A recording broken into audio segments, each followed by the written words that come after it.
কখনো ভুল করেও স্ত্রীর গায়ে হাত তুলবেন না। স্ত্রীকে মন্দ কথায় গালাগালি পারবেন না। স্ত্রীর ব্যাপারে কটূক্তি কোনো কথা বলবেন না। স্ত্রী আপনাদের সংসারে বরকতের একটা চাবি।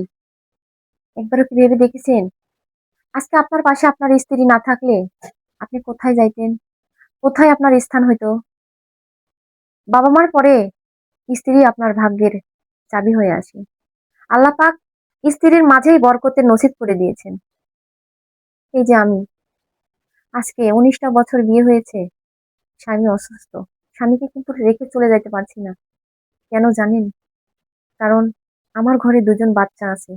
কিভাবে তাদেরকে ফেলে রেখে চলে যাই? স্বামী অসুস্থ, তাকে তার সেবা করা আমার দায়িত্ব। এইজন্য স্বামীকে রেখে যাইতে পারি না। আর সারাদিন শেষে সেই স্ত্রীর গায়ে আপনারা হাত তোলেন। সেই স্ত্রীকে আপনারা কটু কথা বলেন। স্ত্রীকে বাজে কথা বলে ইঙ্গিত করেন। মানুষ সমাজে গিয়ে মারধর করেন। এটা আপনাদেরকে মানায় না। স্ত্রী হচ্ছে ঘরের সভা। ঘরের মধ্যে নিয়ে এসে শাসন করবেন। তাতে দেখবেন আপনার মান মর্যাদা আরো ২ গুণ বেড়ে গিয়েছে স্ত্রীর কাছে। আপনারা কি ভুল করেন জানেন? স্ত্রী কিছু বললেই আপনারা স্ত্রী বাবা-মা তুলে গালি দেন। আরে বাবা-মা তো আপনার ঘরে আসে না।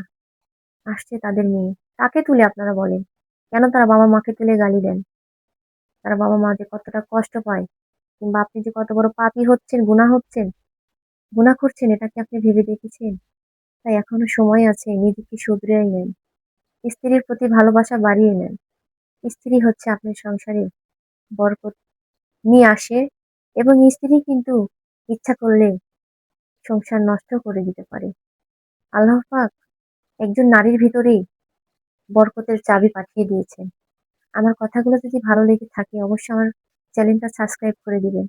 আসসালামু আলাইকুম।